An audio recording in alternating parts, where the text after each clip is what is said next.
Convicted in 1986 of a contract killing, John Bright has spent more time locked in House 1 than any other inmate at Spring Creek.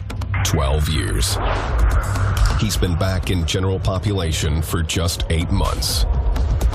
I used to fight. I fought in here, I fought on the streets, I fought for fun. So there was nowhere else they could put me because I was fighting every day and being aggressive and a troublemaker. John Ian Arthur Bright was convicted in 1987 at the age of 22. The jury found him guilty of murder in the first degree, an unclassified felony with a maximum sentence of 99 years of imprisonment. As 11.41.100A1, Superior Court Judge Mary E. Green sentenced Bright to the maximum 99-year sentence and ordered that Bright's eligibility for parole be restricted until he had served 40 years of prison. Bright appeals, raising several issues. Johnny Bright was one of the hitmen hired to kill Robert Phil and is now serving 99 years in prison. He did it for $100,000. Bright has been reported conducting surveillance of the Phil home from nearby woods and had considered shooting Phil from a clandestine wooded position. He has also recounted Bright planning to throw a Molotov cocktail or a rock through a window and shoot Phil as he left the house. Convicted murderer John Bright is one of those inmates who keeps winding up in House 1. I did years in all for beating a guy almost to death over there in Kilo Modded. And I tried talking to him. When I'm telling this guy, look, man, just stop. He just didn't want to stop. It ended up being 6 years in the hole. John Bright has been attacked by a younger inmate in Spring Creek. And my cheek was shattered. Cheek shattered, septum broke. Younger prisoners that come to think that if they could take down an old-timer like Bright down, it would give him some credit. But it didn't work out this way for the youngster. Ricky Nelson was one of the first officers on the scene. Bright was on the ground with the other prisoner, and he was getting ready to start tearing them up. And the kid, there was nothing he could do, and it was not going to be a pretty sight because the kid was not going to win. There's an old saying, if you knock me down, pray I stay down. But Bright maintained the prisoner's strict code of silence. Even though he was the victim of an attack, he didn't register a complaint against the younger inmate. When you're done being a thug and want to go just break the law and lay up in the cut, come holler at us. At the trial of his murder, the state's theory of the case was that the killing of Phil was the result of a long-standing adverse relationship between Phil and Neil McKay, a wealthy businessman. Phil's sister, Mariel, had married McKay in the 1960s. Mill believed that McKay was responsible for the car bomb that had killed Mariel in 1976. The two men had been bitterly engaged in custody disputes and other things concerning Scotty, the child of Mariel and Neil McKay. On October 12, 1985, on his way home from work, Robert Phil stopped his automobile at the intersection of Jewel Lake Road and North Point Drive in Anchorage, Alaska. Neighborhood residents reported that a large sedan pulled up alongside Phil. The driver fired multiple shots into Phil's vehicle before speeding away. On November 11, 1985, Phil died from the wounds suffered during the shooting.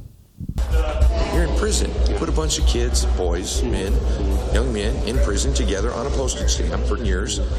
You're going to have violence. That's what boys do. I'm cool with that. And that's how crazy it is here. Bright's girlfriend, Teresa Marshall, testified that while motoring with Bright had pointed out a jogger and stated that he had been hired to murder that person. Phil's wife testified that a man she identified as Bright had come to her home a few weeks ago before the shooting, looking for her husband. After the murder took place, several of Bright's co-defendants agreed to wear wires in order to capture various incriminating statements Bright ultimately made about his involvement in the murder. But even after his 6 years were up, Bright could not stay out of trouble.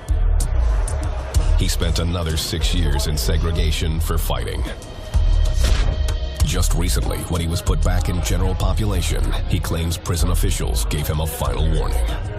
I can fight. You can look at my hands. They look like they've been down the ringer, and they are beat up. Upon being questioned about this incident, one juror stated that he assumed it was normal to keep defendants charged with serious crimes in custody. He assured Judge Green that he would not discuss what he had seen with the other jurors and would not let what he had seen affect his judgment. In terms of what happened to Neil McKay, well, after more than 2 days of deliberations in a 9-week trial, he was acquitted of first-degree murder and the slaying of his brother-in-law. To this day, John Bright continues to serve out his sentence at Spring Creek Correctional Facility in Seward, Alaska. Thank you. I want to get this recorded too. Can you also tell me your Johnny Bright story? Oh, Jesus. Yeah, for sure. So you're talking about the time when he asked me to get the mop for him? Yeah. Yeah. John Bright. That's my buddy. Been knowing old Johnny Bright for many, many years. And, all the good, the bad, the ugly, the indifferent. He's always been a monster, but he's always been a friend of mine. And so one day I come down to get some hot water, and John Bright kind of cracks his door and leans his head out, looks at me with a little shit-eating grin on his face, and asks me, "Hey, man, can you get the mop for me?" And I kind of wonder why he needs me to get the mop for him. And I'm like, "Bro, you can get the mop yourself." And he's like, "Well, I can't come out right now." And I kind of peep in his room, and I can see fluid and blood on the floor, on the walls, things like that. And I'm like, "Oh, shit. Okay, bro, let me get the mop for you."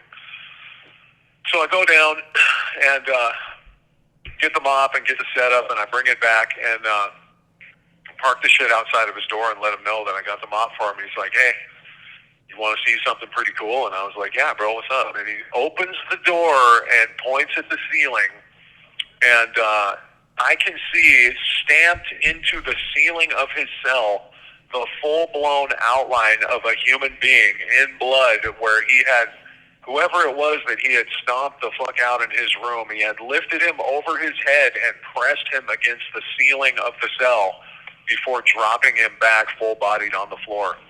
And John Bright was just one of those people who gets great joy and pleasure out of fighting and takes his assaults to a whole new level. Like, I think over the years, he has bitten people's fingers off, he has taken eyeballs out of sockets, and he has full-blown body-pressed adults against the ceiling of the cell as well. Yeah, that's just one of many of my John Bright stories. Matter of fact, one time, semi-recently in Seward, they put him in the same mod with another guy doing a life sentence, and they have like a lifelong just animosity between them, just want to kill each other. I don't know which prison official, had a sick sense of humor and wanted to do this, but they put him in there. This was during the COVID time when we were having many, many hours of lockdown. And so when they put the other guy in the mod with him, it was while all the cells were locked down. Well, they popped the doors to let everybody out for chow, and fucking John Bright, man, makes an immediate beeline all the way down this tier, straight down the tier, and the other guy squares up, and they're going to fight on the tier. And I don't know how he does it, but in the slickest move you've ever seen, Johnny Bright reaches down and pulls his fucking sweatshirt over his fucking head. And now the dude's arms are trapped inside of his own sweatshirt and his face is covered. And then John Bright proceeds to pummel and body slam the dude on the tier until the cops show up with the pepper spray. And the thing is, I could have told them, they don't know this, but you cannot stop him with pepper spray. That dude will unload a can of pepper spray on a fucking bowl of noodles and eat it. Like, John Bright has eaten more pepper spray over the years. That shit literally doesn't even faze him. All it does is make the entire mod toxic for fucking 10 hours. And so they offload 1, 2, 3 cans of pepper spray on him while he's pummeling this dude. And it doesn't stop him. And then when they bust the taser out, that's when he's like, "All right, I'm done." And he stops. So life lesson if you're in corrections and Johnny Bright is around. Just pull the taser first and then he'll stop. Don't bother with the pepper spray. When you're done being a thug and want to go just break the law and lay up in the cut, come holler at us.